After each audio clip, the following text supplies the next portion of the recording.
What do we got? Well, I think this is round two. Round two. Of our EK WAGON project at the moment.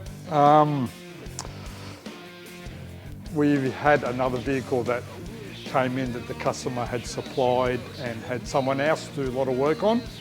And unfortunately, it was way too far gone even after all the sheet metal work was redone. Structurally wasn't sound, and for us to move forward on it's actually going to cost him way too much to get it to where we wanted it.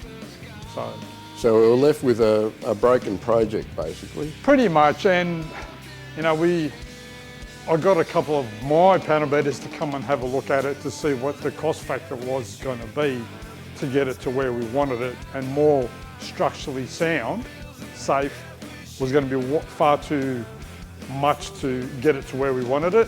So it was actually a cheaper process to start again. And this is where we are at the moment with this one.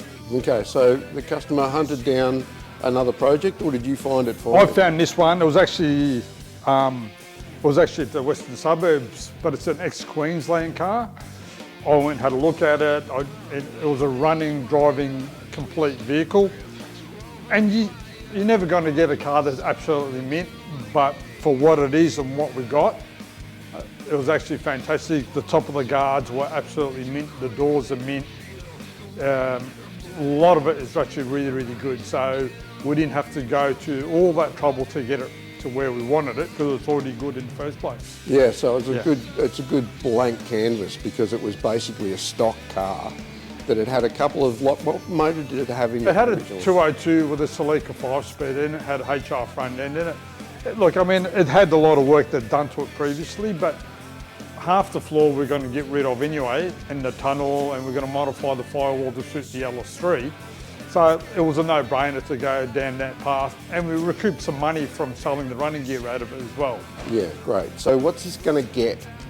It's going to get a LS3 with a 6L80 trans. We're just running a Borg Warner. It's a cruiser. All right, we'll put billet axles in it, we'll put a true track in it, we'll do all that sort of stuff, make it nice. But other than that, it's just a tough street cruiser. That's all we've got going for at the moment. Right, so, and we started the usual build process at Mkal by doing a lot of chassis mods and some strengthening for engineering. So just walk us through where we're going with that so far. Because he was adamant he wanted a Watts-Link system. He didn't want a Panhard rod. And to get the suspension travel that we wanted, we end up putting a set of rails in it. And so we started, we measured and we had a look at a lot of our choices, what we needed to do, but the rail was the best way and get exactly less work that we had to do to get what we wanted.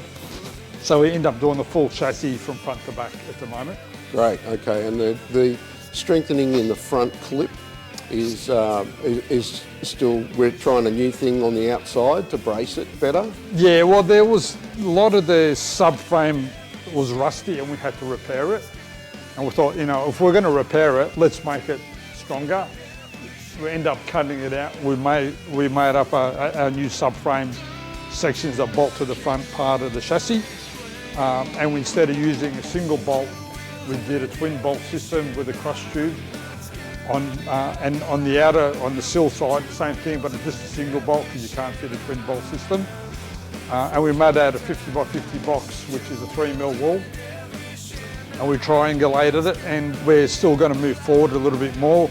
We've notched the edge of the inner rail to give us a little bit more room for exhaust.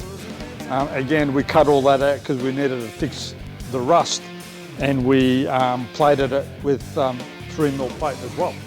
Fantastic. All right, great. Now, what front end are we going to use for this one? We're using a rod chop front end. We're doing with power steering as well, and we're doing aircon as well. So we're going to modify the subframe when we get the running gear in it to work out everything's going to be used factory bracketry to keep everything alive.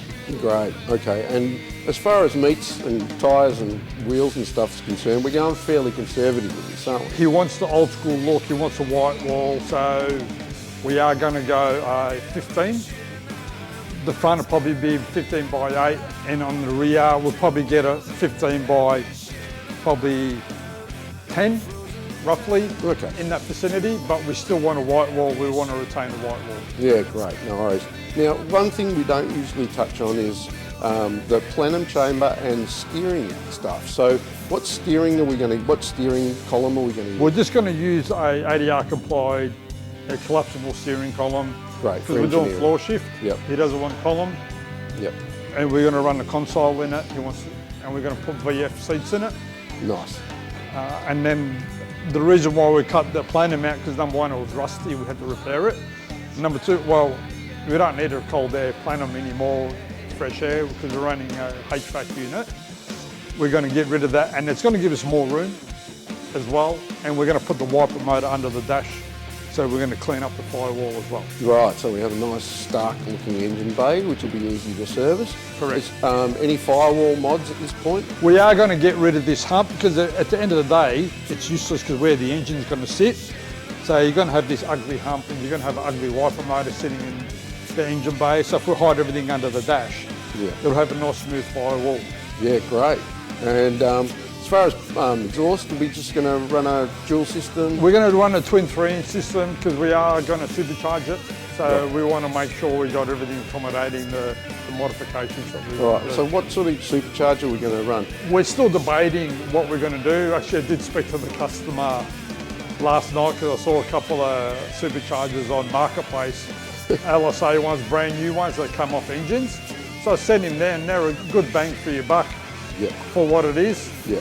But he said, oh, what's our other alternatives? So, we've got plenty of other options, so either Harrop or the LSA, which is I don't mind, or Magnuson. So it really depends on the look that he wants. All right, great. And then we'll update you very shortly. Done. Thanks, guys. Thanks for watching. Like and subscribe.